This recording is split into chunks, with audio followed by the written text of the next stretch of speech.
What do you call a Russian peasant with access to public transportation? A subway surf?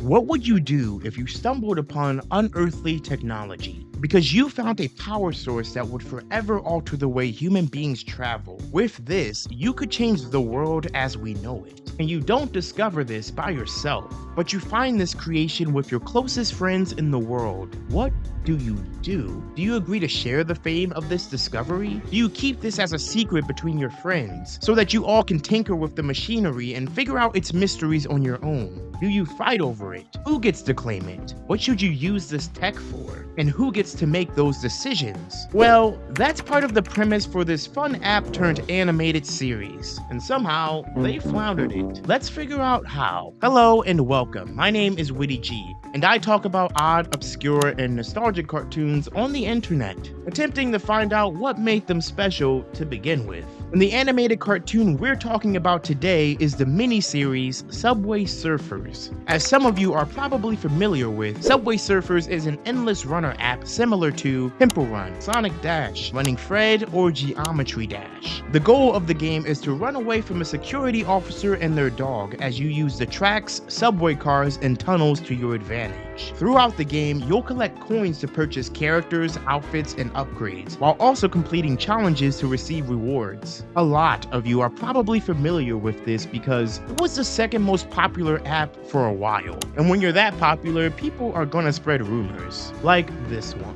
about how the game was made in honor of the creator's son who passed away via a train accident. How old were you when you found out that the creator of Subway Surfers made the game in memory of his son who died skating in the train track? That's so horrible. And not true. No such thing happened. Turns out the game was created as a culmination of the CEO's love for street art, skateboarding, music, and street life. The fashion-based inspiration is so clear in this game, with stylized costumes that accentuate the one-note personalities of the characters. Foreshadowing. The animated series was created to capitalize off the brand and introduce Subway Surfers to a new audience through a new medium. The writers described wanting to branch out the Subway Surfers universe and answer the questions that pop into the consumer's imagination when they're playing the game. Questions like, how does this world work? And what happens beyond the limited perspective of the subway yard? When I started playing the game and I started wondering about what was going on outside of the tracks, out there in the world that I could get a glimpse of, but I couldn't quite see, I just started imagining what could be out there. And then the actual mystery came from being fascinated by trains my whole life. So it was a chance to kind of dig up some of my childhood curiosities and fears and sprinkle them into the Subway universe. Building the Storyverse was done in conjunction with my partner, Francesca Smith. Francesca and I are both really into world building. And so a lot of the process just comes from asking questions. If this really existed, what would people think? How would this work? And once you have a nice set of rules, you can start having stories take place in there. And as long as you keep checking against the rules, you start to find what's possible. The series breaks down into 11 episodes telling a non-linear story in a 3 to 7 minute format. Yeah, it's a mini-series in 2 ways. We're gonna go over what happens in each episode from mostly a plot recounting standpoint. Then at the end, we'll circle back to how this premise flops on its face and waste the potential an animated series like this could have had. While the group is hanging out at the skate park, Tricky is stressing out heavy because her mom wants her to be a ballerina, but she wants to chill with her friends and hit some ollies. Do you guys really have to play skate right now? I'm trying to have an existential crisis here. We bet $5 and I need lunch money, so yeah. Meanwhile, Jake and Fresh are playing skate, but also trying to help out Tricky with her existential crisis. Utani is in the background using a metal detector and throwing in her 2 cents about the situation. The conversation gets derailed pretty quickly as it devolves into talks about evolution. Actually, there's a scientific theory I think might explain Jake's sock glitch. It says we all evolved from aquatic bipeds. What does that even have to do with... Webbed feet would be so cool. No more socks or shoes. No way was I so awkward, dude. Then we jump into a sex-changing skate move from Jake. Fakey Benihana to a Superman to a sex change. Jake attempts this crazy trick that everyone says is impossible, so he wipes out big, thrashes his board, and Tricky drops some philosophy. Personally, I don't think we evolve. We just become our parents. Or some reaction to them. That's when Utani's metal detector picks up on something, ripping up the tracks and needing all of her friends to help her from being taken underground. But whatever's down there is way tougher than a few preteens. They're shot back into the sky and discover a luminescent metal device that some secret organization watching the group defines as a turbine. The figure on the right then asks whether they should act, only to be told by the supposed leader that waiting and observing is more beneficial to their cause right now.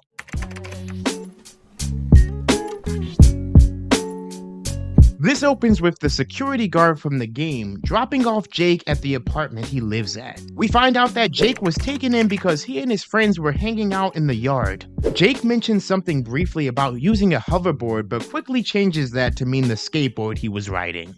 It was my first time on a hoverboard. On a what? I mean, my new board. What do you mean by that?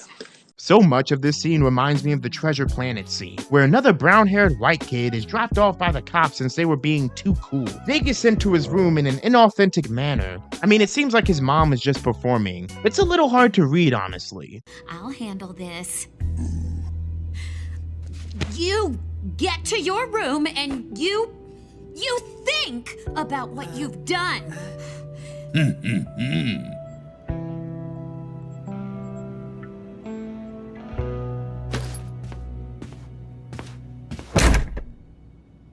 Was that too much? Was I too mean?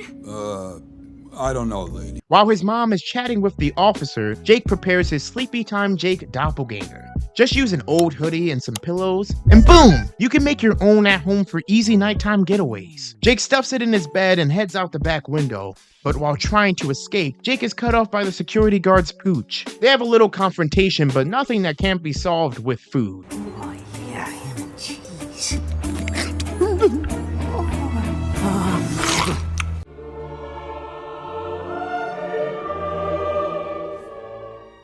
Jake escapes and plans to meet up with his friends at Mully's, a diner in the city. Here, we're introduced to Tricky's family, who are royalty, if you couldn't tell by the collection of classical paintings of relatives and ancestors. No one keeps this many formal pictures of their family members unless they're royalty. And it's never because they love their relatives that much. This is just a flex relating to generational wealth. Anyway, the struggle here harkens back to the first episode, where Tricky wants to hang out with her friends at the diner but has other responsibilities that her mom is pushing. The challenge of adhering to the unnatural rules of the location you're in and losing yourself in the process. Or losing your sense of stability and comfort through disobedience in exchange for freedom of expression. Beatrice, aka Tricky, is complimented by her mom on her dress, an outfit we rarely see Tricky in, and an outfit that doesn't accurately define her. When her mom calls her down, she uses a bell to signal for meals and tells Tricky she was late to arrive by 2 minutes, giving us very subtle references to the strictness of the mother. Beatrice. Well, that is a lovely outfit, but breakfast started 2 minutes ago. Turns out there's a recital today, and that was the reason for the delay. Pop shows up to the meal, and when the food arrives, Tricky starts digging in. Very undignified like the starving eat with better manners. While mom is appalled, we see that dad is into it, seeing the hasty consumption technique as a challenge. Oh, that's funny. I thought it was a call to arms. After eating, Tricky leaves and changes her clothes in a bush right outside. Her mom comes outside looking for her all of a sudden, and Tricky freaks. Luckily, one of the landscapers gestures her towards a hiding spot where Tricky avoids detection. The landscaper even tosses a bush at Beatrice's mom to aid as a distraction. Beatrice! Give this bitch a raise. Tricky changes back and sees what her mom wants. She gives the young skater dancer an heirloom for the performance later. A beautiful necklace that's as big as Tricky's shoulder blade. Ice the fuck out. Tricky skates off hoping to meet her friends. However, at the very end, we see that the gardener that was so helpful had ulterior motives. She logs onto her phone and goes onto some sketchy website for making this face.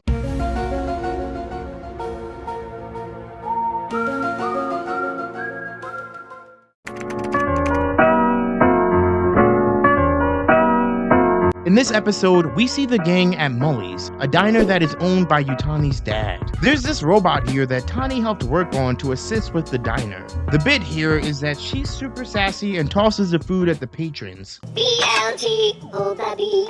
Next time, order salad. I'm missing a piece of toast. Edamame sundae with extra fudge. Can you say cavaties? Chili cheeseburger with marshmallows. Whoa. Gross. Watch the kicks. French fries. Ooh. Boring. So it's just a Philly waiter. She always forgets the ketchup. Ow! Served. There's no issue with that. All of a sudden, King, another character from the Subway Surferverse, he walks over to the table and wants some fries. Fries that the gang were conversing about a little earlier and debating which condiments are the alphas. Problem with ketchup? It's got no swag. Fries like these, they deserve mayo. Dude, you're delusional. The only thing mayo's good for is scrambled eggs. During this discussion, a little ketchup almost gets on Fresh's sneakers, but luckily, tragedy is avoided. This is the bit, by the way. So be prepared for this episode to be centered around this joke. This one joke. King wants some freedom fries and starts rapping to prove that he deserves a donation. I can skate, I can rap. I got such bad skills on tap. Eat my cake, do my dance. I want me some fries from Frens. This is a great lesson for children. If you really want a PS5, start up with the rhythm and poetry. The greater the wordplay, the greater the reward. Well, success for me, for Tesla, is that we've accelerated the advent of electric cars by at least 5 years. So that should Drug be. dealing just to get by. Stack your money till it gets sky high. We wasn't supposed to make it past 25. Joke's on you, we still alive. Throw your hands up in the sky and say, we don't care what people say. Right. You know? Yeah, exactly. I wrote that just now. Sure.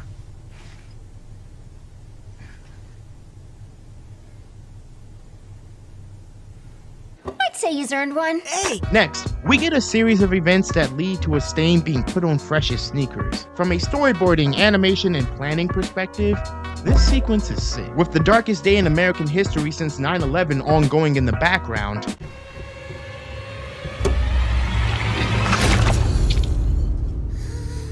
King swoops in once again to prove he deserves meager compensation for his musical talents. For a boy called King, he sure begs like a peasant. A peasant with swag, at least. During the rap, King cleans the shoes, making Fresh's day and saving a clean pair of white kicks. I should've... Stains of pain, super shame. Throwing Fresh way off his game. Bubbly water, that's a trick. Wipe it clean before it sticks. Making business sneak restored. Earning King a fry reward. God bless King.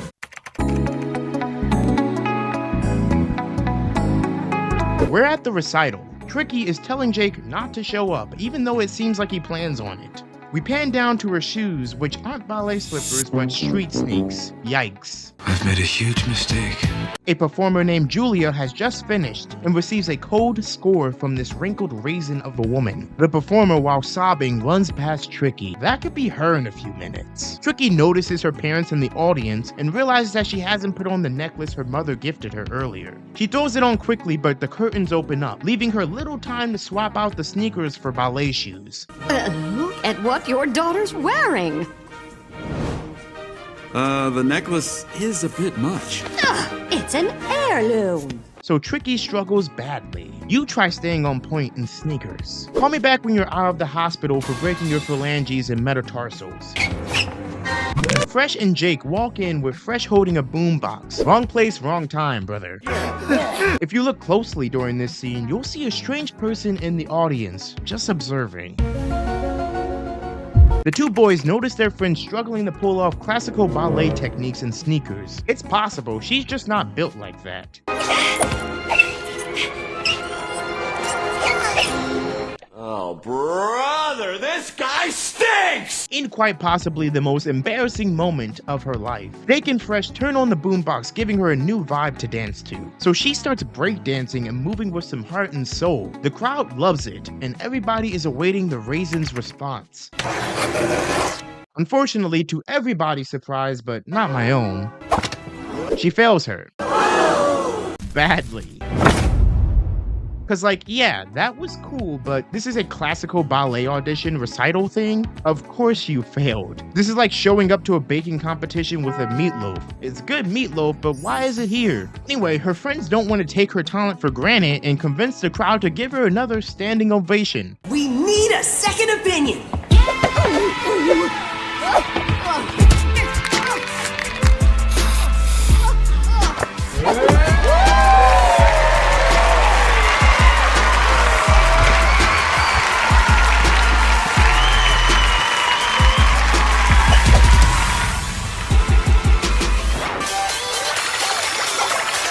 This episode is very cute, demonstrating the power of friendship and reinforcing something that we all know, which is that old people suck. And I'm going to continue to move until we get the total ban on the total initiative relative to what we're going to do with more Border Patrol and more asylum officers.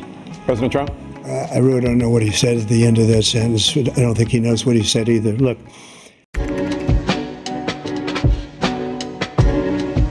This is my favorite episode, by the way. For this one, we open up on Utani live streaming her version of SciShow. Well, that was interesting. Ice cube in 4 minutes 37 seconds. And made from boiling water, 375 degrees Fahrenheit to be exact. It's called the Mpemba effect, named after the Tanzanian guy who discovered it. We find out that she's launching her first satellite. She also calls it Lorraine, which is top-tier comedy, despite what these emojis say. Lorraine? Get it? We find out that while her father is an entrepreneur and business owner, he sucks at gardening, and this machine will help mitigate the blind spots her father has when it comes to handling plants. Plants that in turn get used in the restaurant. My dad's good at a lot of things, but gardening is definitely not one of them. And don't even get me started on our tragic sprinkler system. Anywho, I am gonna make Lorraine water the garden where Dad grows stuff for our restaurant. While streaming, she makes the mistake of not putting her electronics on Do Not Disturb and allowing her contacts to be shown. So the whole chat sees that she's getting a call from Jake, who she lists as Mr. Cutie on her phone. Incoming message from Mr. Cutie. That's not This is pretty embarrassing, but there have been leaks of other personal quirks on live streams that were leaks worse than this. She didn't pull a Vosh, basically. See, this is an example of the kind of structure that I'm referring to. She responds on air and sends an eggplant emoji, which is a pretty cool switch up from the usual. Utani tries to launch her device, only to find out something went wrong. A number wasn't rounded correctly, an integer was off, or like, maybe the blueprint was read upside down. But something's not working. Awkward. Amid brainstorming a solution, we see Utani's dad struggle his way into the laboratory with a crisp PB&J. Give me that. What? Give me that. My food? I'm joking. We find out that Utani is adopted, and she's lucky enough to have a father figure willing to help out with her experiments, even when it leaves marks like this. Your last favor didn't go so well. Yeah. Don't worry, Dad. This'll be much safer. Why the fuck you lying? And this time, he's gonna need to get up close and personal with some machinery. He dons some light gear and tries to fix the satellite issue, launching it into the sky. It should just take a gentle nudge to... Things seem to be going well, but then Utani nearly kills her dad. Awkward. How? Because this happens.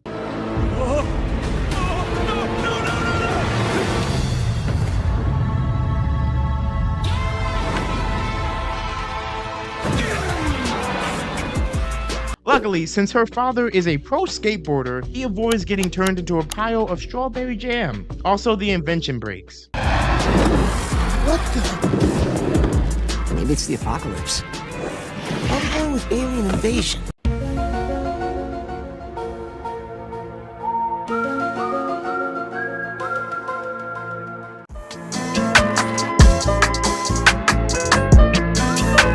The episode starts with the group reminiscing about when they were younger and used to spend time at the skate park, how scary it was doing something new and being surrounded by people much more advanced than you, simultaneously inspiring and daunting.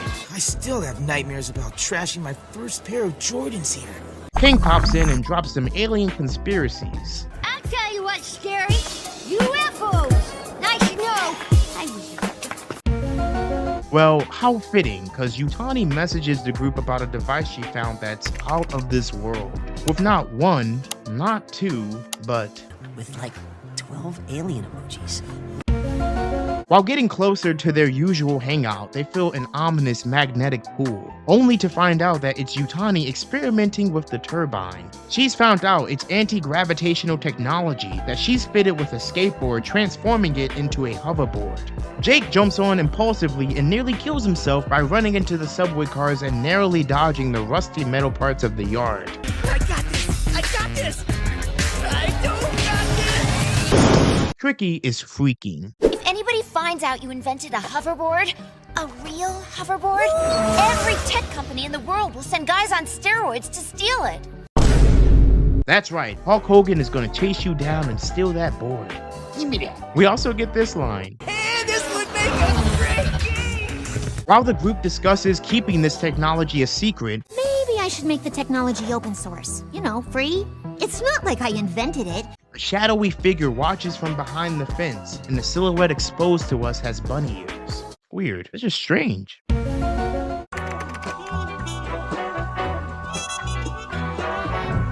This is the episode where Utani is learning how to ride a skateboard from Tricky. The running joke is Jake getting distracted by mentions of food throughout the episode. Hard to say with so much at stake. Steak? Now I'm thinking of Molly's steak sandwich. That special sauce. Yeah, like lasagna with fresh parm. Ooh, Molly's shredded chicken tacos. 2 plops of sour cream. Splash of salsa. You're fat! Utani is quick to get into tricks and rush through the process of learning to skate, while Tricky tries her best to teach her the right way. Come on, Tricky. Just something basic. I mean, how hard can it be? This episode demonstrates the challenges of learning a new skill, parodies Wipeout, explores the challenges of teaching someone a new skill, and explores the relationship between the characters. So, why is it called Tic Tacs? I don't know. Just try it. Well, technically, the sound it makes sounds like tic-tac, tic-tac. Forget the name. It doesn't. Okay. It is pretty uneventful. Other than this part at the end. How do I get off this thing? Are you okay, Tani?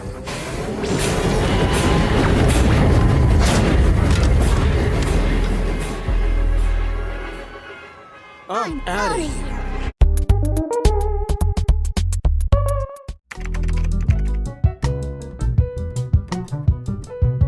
This episode focuses on Fresh, his daily routine, his family dynamics, and his dependency on his boombox. He can't find it and begins trashing his room in search of his most treasured possession. His family is distracted with either electronics, instruments, cookies, dictionaries, or nail polish. Gramps, seen movie?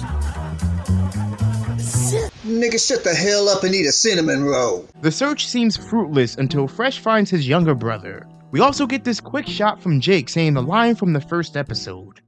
Forget the yard. Meet me at Molly's. I'm starving. After torturing his brother with tickles, Fresh finds the love of his life. He just had to trash his room in the process.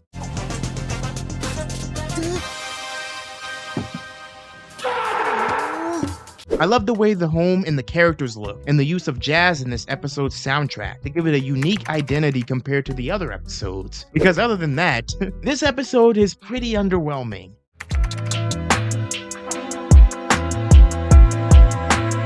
This one starts with a new perspective. We begin in the security guard's office where the monitors witness the kids playing in the yard. This is happening right after the mysterious figure left and Jake fell off the hoverboard. While preparing to leave the yard, Jake starts up a sermon about how skateboarding is forever changing after today, after the discovery of this groundbreaking technology. However, he can't get that all out and turns to art instead to paint the picture. This hoverboard will change everything, and the 4 of us, we're gonna become like I can see it, but it's... What's going on?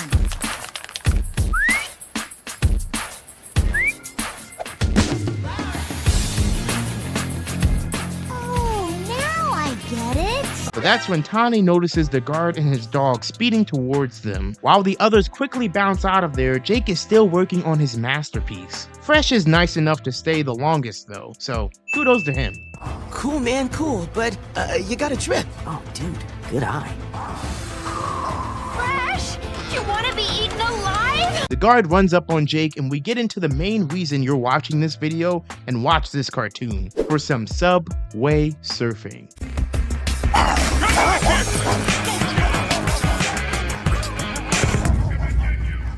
Right after this chase, we see that the secretive organization is still watching and is mentioning something happening below the surface, below the tracks, a subway conspiracy.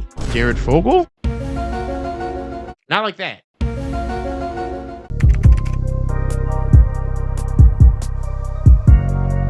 This one picks up right where the last one left off. We see the bunny man take a photo of the tag and we see his collection of Jake pics. Is this character secretly Tawny? Mr. Cutie! That's not the... For some reason, these people are keeping tabs on them. We then pan back to Jake running away from the guard. Some classic subway surfing, with a lot more verticality than the original series. I like this a lot.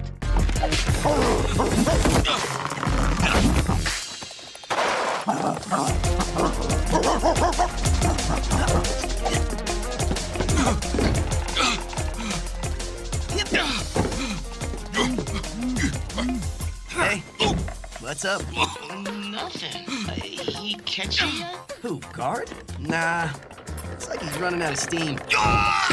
This leads them over to an active train yard where that mysterious figure from earlier strolls through unbothered by the freight cars. The guard has lost his target and is led down into the subterranean sector of the yard by his dog. Also walking through these catacombs is the strange bunny man being led by an alien or futuristic compass. This motherfucker got a Dragon Ball radar in the subway. The guard finds the figure and follows stealthily. My boy been playing Metal Gear Solid.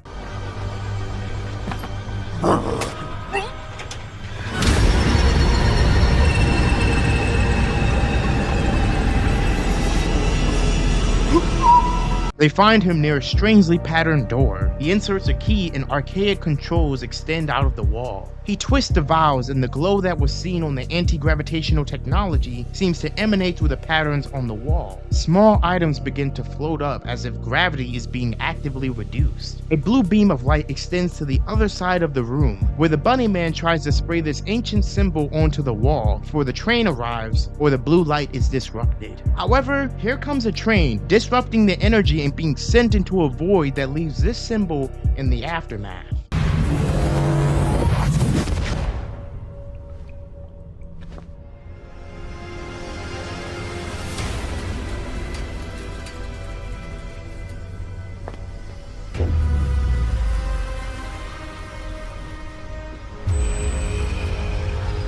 The bunny man resets the timer and goes about his way. Just as Jake walks into the area to see the once floating objects fall onto the ground, the guard catches him and escorts him away from the premises and will be bringing the issue to his mom. The bunny man watches from afar and adds Jake's name to his list. A list with a few other funny names. Apparently, this guy killed Donkey Kong.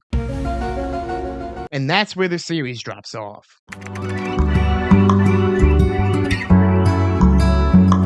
While I'm not a fan of what they do with this first episode, I like the intrigue it plants and I love the chemistry between the friends. You can tell they all have a good relationship with each other and are fairly close. It doesn't feel forced, which is basically an unforgivable sin in a show like this, where the episodes are carried by the relationships between the characters. The flip side of that compliment is that these relationships are shallow. But this is the positives after all, so we'll get into that later. Utani is fun, zany, interesting, and keeps me wanting to watch her art. While the unrequited romance thing has been done to death in shows like these, it makes her a little bit more interesting than the others. I like that she's adopted and she works on science projects. I would have loved more episodes seeing more of her family life, history with her friends, and experience learning to skate. It's very interesting to have a non-skateboarder in a group like this, because that usually means they have to find other ways to contribute to the team, and that makes the dynamics between these guys more intriguing. The second best character is Tricky. My favorite Subway Surfer is Tricky because she's really strong, she's got great talent, she's got great moxie. I like her attitude, I like her cockiness, and I like the fact that you don't often find really tough, cool girls in a show like this, so having one makes her stand out for me. While I don't find the casual princess thing too interesting, I like that there's at least some conflict there. The struggle to be herself in a society where she's being told to be someone else is very relatable. What we quickly found out was that this was about finding your own identity, basically, and we have fun with that. Plus, to make it really interesting, we added a mystery thing.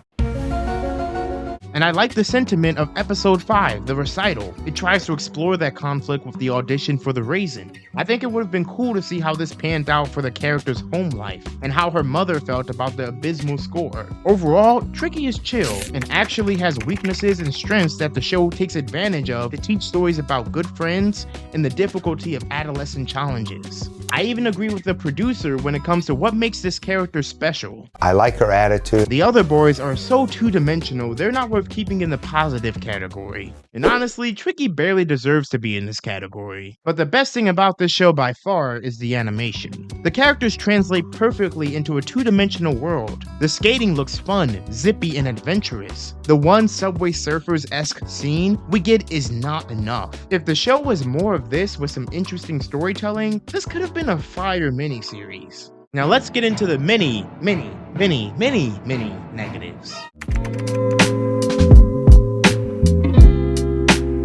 The biggest issue with the series is that it has this interesting, although mildly cliche premise. They ignore it to just do slice of life content. Like, half of the episodes don't include this shadowy government or organization. It includes the group just hanging out. And at first I was like, cool, this is gonna be focused on the group and we're gonna see how they became friends. And then 3 episodes into setting up character arcs for these two, they drop into some random slice of life shit at the diner with this character Kate. Why? What does this have to do with anything? It's an elaborate joke to tell us that Fresh is particular about his sneaks, which also has no impact on the story as a whole. This is such a waste of time.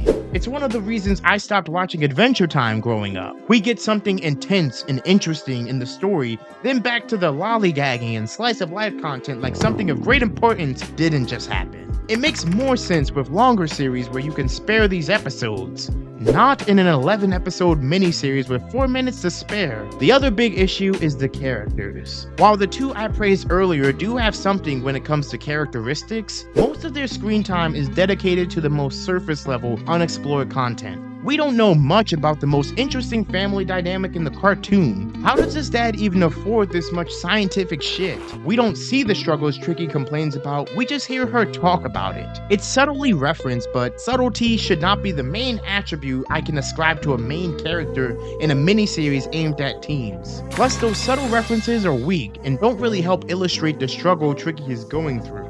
The closest we get is this opening scene with the crisis over text. Personally, I don't think we evolve. We just become our parents. Or some reaction to them. And here's the thing, I like those characters, and thought they at least had something to offer. Jake, on the other hand, has the characteristics rebellion and fun-loving. That's not a character, that's barely an archetype. There's something to tap into about his single-parent household being the reason he lashes out, because he's reaching the age where he begins to get more hormonal and angry. And instead of figuring out this comes from a deep longing for closure concerning his absent father, it manifests itself as an impulsive ambition to break the rules and abstain from listening to authority figures even when they're trying to help. But nah, he just likes to have a good time. Don't even get me started on Fresh. Don't even do it. Swag. Who is somehow even less of a person. He got 3/5 of a character. His only likes can be traced to stereotypical attributes of black characters that have been used since the early 2000s. They love music, and they're particular about their sneakers. Really, nigga? Swag. There is no depth or exploration of his family, and the 2 episodes that feature him the most only reveal basic info about him that we could have guessed just by looking at his design.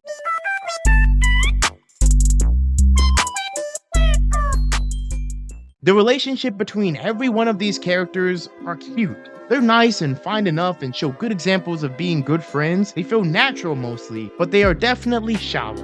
These are rarely explored, and the most we get is the disagreement between Utani and Tricky during the skate lesson. The relationships are not challenged, and none of the characters are either. No one grows or has their perspectives changed throughout the series, leading this story to feel empty, unrewarding, and less than mediocre. Another missed element in this series is the lack of costumes and style. This was a quintessential part of the creation of the game, and the various costumes are highlights. I feel the show could have used these to its advantage, especially with some of the more mundane episodes that could have used a little bit more pizzazz and character. Speaking of pizzazz, sometimes the show outshines the app, but I feel some of the colors in the cartoon miss the vibrancy of the game. Color is another element that I feel is essential to the experience. Moving back to the storytelling, the non-linearity of the story is cool, but it's useless, because the story isn't interesting or connected. There's more than a few episodes that mean nothing to the canon. If you have a story you're telling in a non-linear way, but some of the episodes of that story are filler, they kind of defeat the purpose of a non-linear story. It's just an aesthetic at this point and has no narrative importance. Swag. Despite all those issues with the show that I listed, I have to admit, as someone who likes to make content of my own and storyboard/write several projects, it's a big challenge this series is trying to accomplish. By attempting to tell an impactful and relatable science fiction story in a 4 to 7 minute mini-series limited only to 11 episodes, that's tough.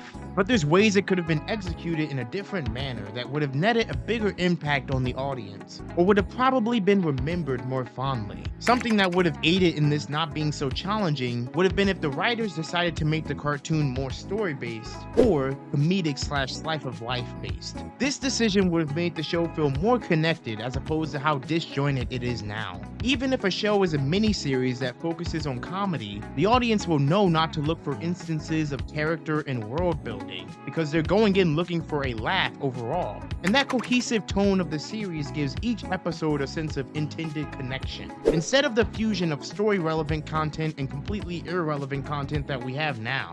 As mentioned before, the show looks phenomenal and really brings these characters to life. And I might be in the minority, but I think they look better than the game graphics. And I wish we had more explanation of Subway Surfers stuff though.